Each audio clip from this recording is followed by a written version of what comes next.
morning mga ka-325 natin dyan. It's me again, 35 years vlog, Lorado Official. So, it's May 10, 2024. Bilis ng panahon mga ka-325. Basta ang gagawin natin dito, isang upload lang ang upload. Tatamaan din natin ito mga ka-325. Basta, mga ka-325 natin dyan na manonood. Maraming salamat sa inyong lahat. Siyempre, masisipag natin yung nagtatrabaho dyan. Sana mag-pag-wait tayo mga ka-325. Maraming salamat. Ito, ganun pa rin yung buhay natin. Papasok pa rin sa trabaho. Andito tayo ngayon sa MacArthur Highway mga ka-325. Galing tayong Angeles. Nagkita tayo ng industrial fund sa aming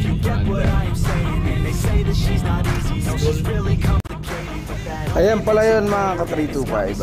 Sinubukan ko yung yung dashcam. Gumagana talaga. Medyo malabo nga lang pero nakakuha naman ng video nung andun kami sa school at naghahakot kami ni Kuya Lando. Ayun lang mga ka-325. Then back to na tayo. Back to video.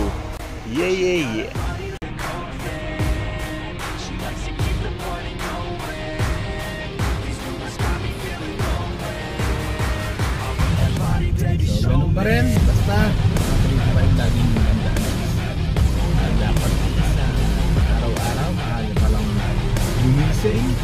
Araw-araw, sipagan mo lang. Araw-araw, focus mo yung pangarap mo.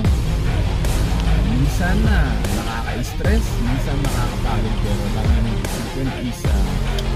Dapat lagi consistent sa iyong ginagawa at huwag kang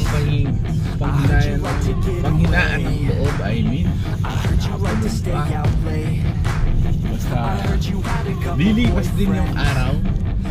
Meron pas talaga araw na stress day, haggard day, mga ka-325. Ganyan talaga ang buhay. Pero lagi nyo isipin isa pagkalipas ng araw sa makakapagpahinga ka din, masarap yung trabaho, huwag mag-isip ka lang matiwasay at relax na yung katawan. Ayaw ko to kaya ko to maranas talaga tayo sa bunyang bagay mga ka-325 kasi ang mga trabaho talaga is pagod mga ka-325. Tandaan nyo yan. So dapat may tiyaga ka talaga. Doon muna susukat yung pagtsatsaga mo kasi doon ka makakapagod. Tapos yun yung source of income. At saka ito lang mga ka-325. Pag nagtatrabaho ka is iwasan mo lang yung pag inom. Alam ko naman kasi yan na paugalian mo na, pero dapat isa bang maaga pa isa. Bawas-bawasan mo yung lala kung na-experience mo dapat nag-inom ng bisyo is occasional lang, diba? Kasi magastos talaga yung laging limit. Pero nasa sa'yo naman yan mga ka-325. Kumbaga yung akin lagi is nagbibigay lang ako ng mga payo para makapag-ipon kayo, diba? Kasi kung anin yun yung mga ka-325, kung lagi nyo gagawin, malaking bagay yung pag-iipon kasi once na araw-araw mag-one battle ka medyo yung expenses mo lumalaki din. Yun lang. Tuloy ko mamaya dahil napapasok mo tayo sa airport. Clark, mga ka-325. Tuloy ko mamaya. So yun mga ka-325, tuloy natin. Diba? Yun lang yung lagi kong sinasabi. Ipon tayo para sa ating kinabukasan. Kasi yung alak mga ka-325, nakakadalawang bote na. Yung factory mga ka-325, nakakadalawang truck na. Diba? Imagine, iinom mo ng isang bote, hindi mo alam yung production ng alak. Gumagawa na sila ng isang truck na alak. Diba?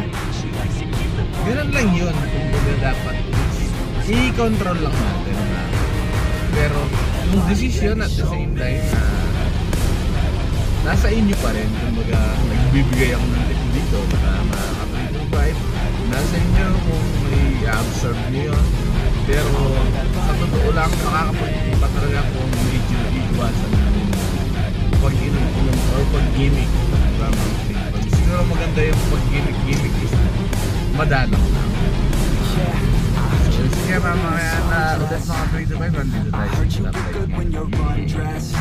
So yan mga ka-325, tuloy-tuloy pa rin tayo. Malapit na tayo sa trabaho. Pagkatapos ng dalawang stoplight, makakapagin na tayo doon. So ganun lang mga ka-325, focus lang tayo sa ating ginagawa. Araw-araw sipagan lang natin. Araw-araw mag-upload din tayo mga ka-325. Araw-araw magtatrabaho din tayo. Ngayon is Biyernes. Bukas din yun. Malapit sa dito ba? Subukan natin magtutuluan bukas at maglinis sa bahay. Tignan natin kung anong magagawa natin at ito-vlog yun mga ka-325. Yun lang, maraming salamat sa inyo lahat mga ka-325. Sana huwag kayong magsasawa sa aking pag-drive araw-araw sa inyo dito papasok ng trabaho. Okay?